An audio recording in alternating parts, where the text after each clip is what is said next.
Hello everyone and welcome to Stan the Wine Man TV. I am your host, Stan Rattan, and this is the Blue Collar Wine Show, where I help you spend your wine dollars wisely.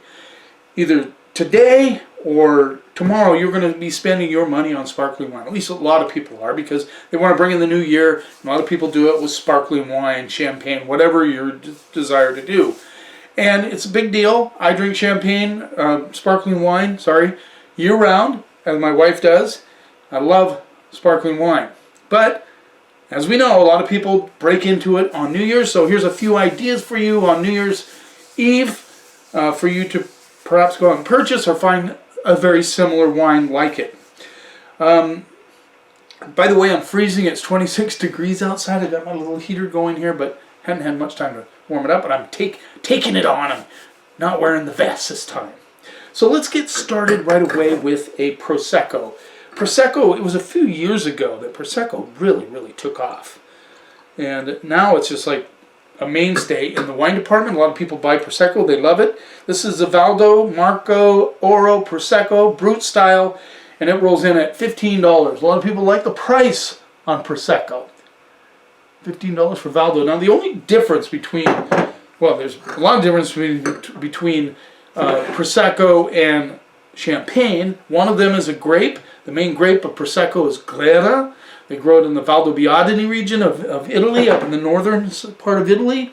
And they use the Charmat method, which is basically a still wine that they add sugar and yeast to. Then they put it in a tank that is closed up and keeps the carbon dioxide in the wine, forces it into the wine to create bubbles. Then they take it out, they immediately bottle it, cap it, and they put a little dosage in it to get it to the level they want it, whether Brut, extra dry, whatever it is. Prosecco 101, really quickly. Color on this, quite clear, because they don't necessarily leave it on the lees. They don't age it in the bottle. So it's a fresher, fruitier wine, and I think that's why a lot of people like it. I remember when I first started introducing people to Prosecco, I called it Avion with bubbles. So, very light in color. Let's see what we get on the nose. A lot of apple on the nose. That's what I'm getting. Green and red apple. That's basically it. Let's see what we get on the palate.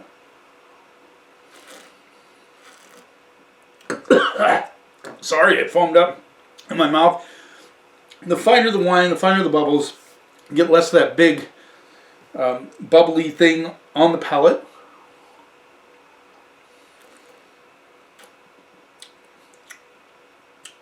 The apple notes come through. It's very clean. It's very delicious. Easy to drink. This is a quaffer. This is wine you could just drink down.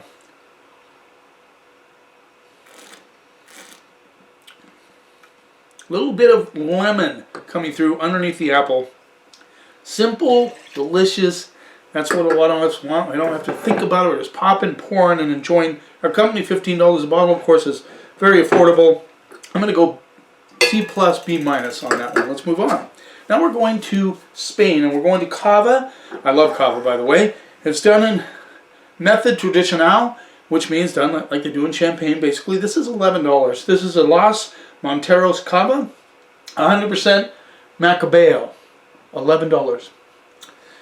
Macabeo is one of the grapes they use. They use Perolata, Xarello, Macabeo, and then they're using Chardonnay, and I think they're going back to, they're using some Pinot Noir now in some of the Cava. So just a hair darker. So it's been, fermented in the bottle.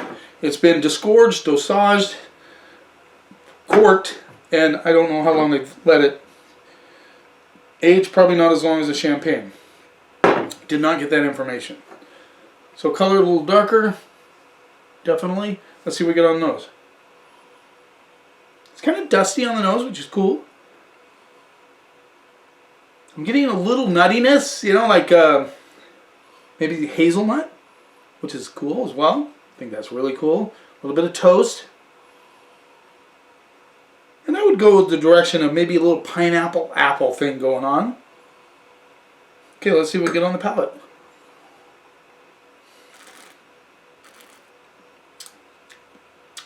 Not quite as foamy as the Valdo.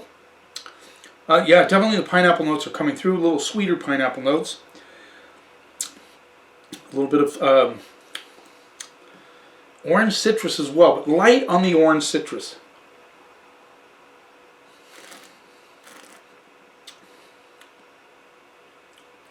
And that earthiness is there, which I really like on this. So you get a little bit of earth. Not dirt, though. You know, kind of, you know, I don't know how to say it. Maybe a little dirty, but not really. Does that make any sense? I don't know.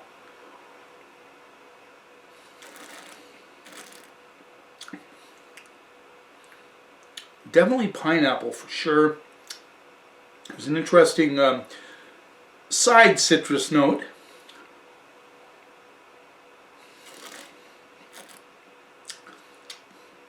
But really linear. This is cutting on the palate. There's good acidity on this wine. Very delicious. Tiny, smaller bubbles in the mouth, which is really cool.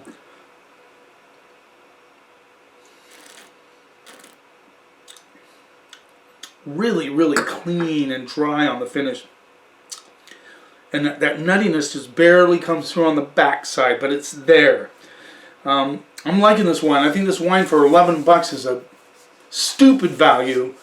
And I'm going to go straight up B on this. I think it's a great bottle of Cava. So if you haven't tried Cava, or if it's something you haven't gone to, their prices are stupid for what you get. I mean, this is Methode Traditionnelle or Methode Champenoise. So they go through a lot of process here, and they still deliver it from Spain for 11 bucks, which is hard to believe. It's made from a grape that a lot of us aren't familiar with, Macabeo, but so it doesn't have all the same flavors as a champagne, but this one is really good. I really like it. I'm going to go B. Now let's move on to this is from New Mexico. This is Gruet, Blanc de Noir, excuse me, Methode Champenoise. This rolls in at $17.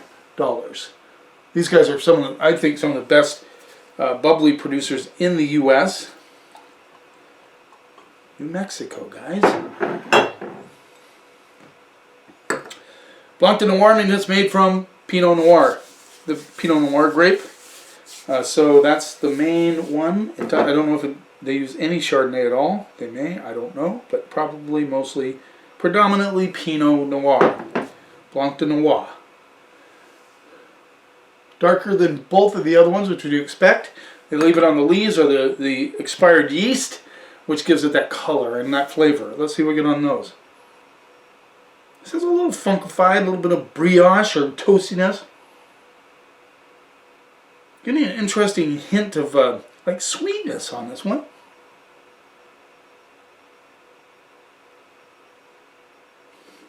Really hard to get the bouquet from a tiny little champagne flute. Almost like they sprinkle a little sugar on an apple. Yeah, let's see what we get on the palate.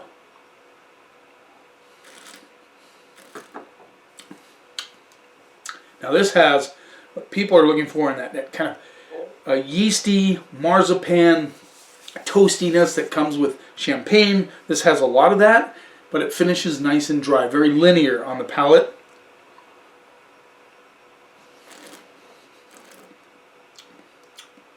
There's a nuttiness as well. I'm getting a little pineapple on this one, which is interesting. Made from Pinot Noir.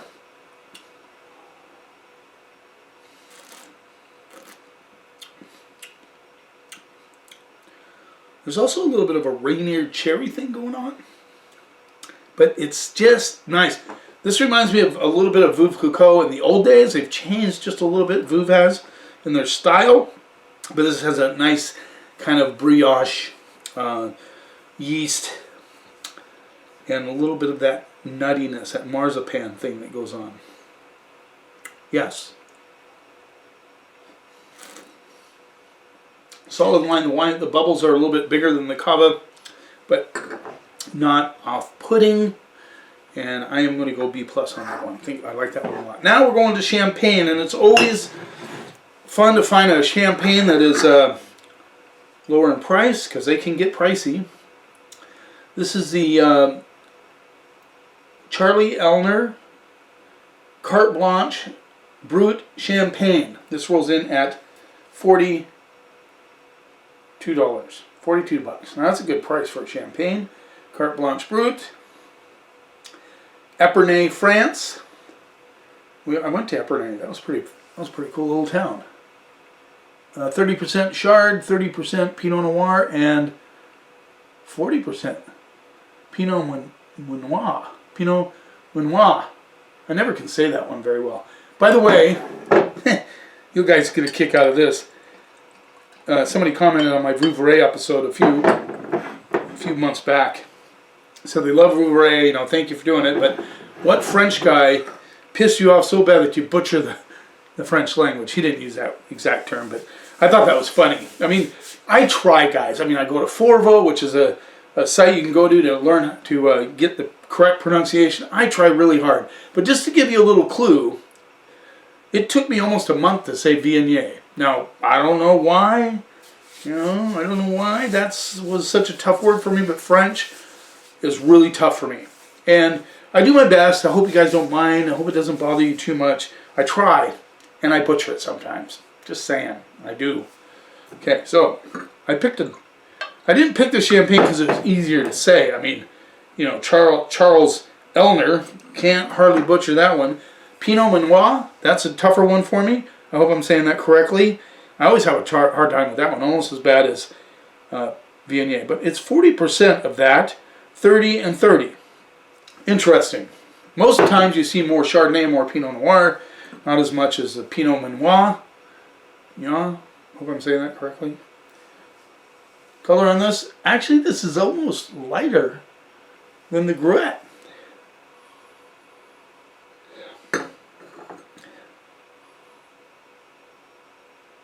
There's a toastiness in the background on this one. I get a nuttiness as well. I get a little marzipan.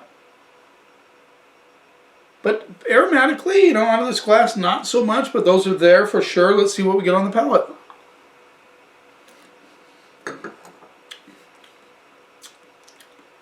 Wow. Now that is marzipan all day. That is toasty. And talk about the acidity just dries it up on your palate. That's really cool. That's a really cool champagne.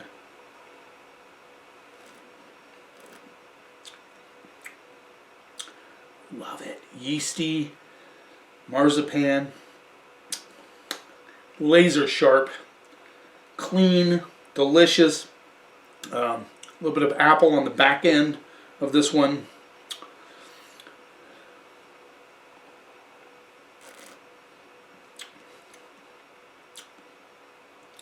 Now that is fantastic for 42 bucks, guys. And this is pretty good. This is really good for $42. I'm going to go straight up A, hedging towards A+.